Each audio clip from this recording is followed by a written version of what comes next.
मोहम्मद सिराज एक ऐसे क्रिकेटर जिन्होंने हर बार फील्ड पर अपने आप को साबित किया है और हाल ही में आरसीबी के खिलाफ मैच खेलते हुए सबको उन्होंने हैरान कर दिया। आदाब, आप देख रहे हैं आवाज द वॉइस और मैं हूं आपके साथ अमीना माजिद। आईपीएल 2025 के मुकाबले में रॉयल चैलेंजर्स बेंगलुरु, जिसमें गुजरात टाइटंस ने रॉयल चैलेंजर्स बेंगलुरु आरसीबी को 8 विकेट से हराया था। इस मैच में सिराज ने शानदार गेंदबाजी की और 3 विकेट लेने में सफल रहे। सिराज को उनकी शानदार गेंदबाजी के लिए प्लेयर ऑफ द मैच के खिताब से भी नवाजा गया। बता दें कि सीजन से पहले पिछले 7 साल तक सिराज आरसीबी की टीम का हिस्सा थे, लेकिन इस ऑक्शन में सिराज को गुजरात ने अपनी टीम में खरीद कर शामिल किया था। ऐसे में आरसीबी के खिलाफ मैच खेलकर सिराज काफी भावुक हो गए। बेंगलुरु के पूर्व कप्तान और स्टार बल्लेबाज विराट कोहली ने मोहम्मद सिराज की काफी सहायता की है।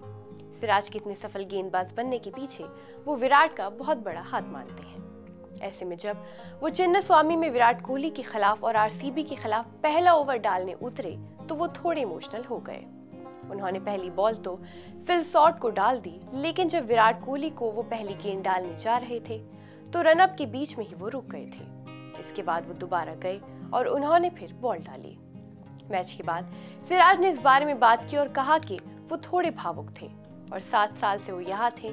उन्होंने लाल से नीली जर्सी पहनी थी और वो भावुक हो गए, लेकिन एक बार जब उन्हें गेंद मिली तो वो ठीक थे और रोनाल्डो के प्रशंसक हैं, इसलिए जश्न मनाते हैं। उन्होंने बताया कि वो लगातार खेल रहे थे, लेकिन ब्रेक के दौरान उन्होंने अपनी गलतियों को सुधारा और अपनी फिटनेस पर काम किया। आपको बता दें कि मोहम्मद सिराज 7 साल तक रॉयल चैलेंजर्स बेंगलुरु के लिए खेले हैं। सिराज ने आरसीबी के लिए हमेशा अच्छा किया, लेकिन इसके बावजूद रॉयल चैलेंजर्स बेंगलुरु ने उन्हें नहीं खरीदा और एक चौंकाने वाला फैसला था। हालांकि ऐसा पहली बार नहीं हुआ है जब आरसीबी ने अपने स्टार खिलाड़ी के साथ ऐसा किया हो।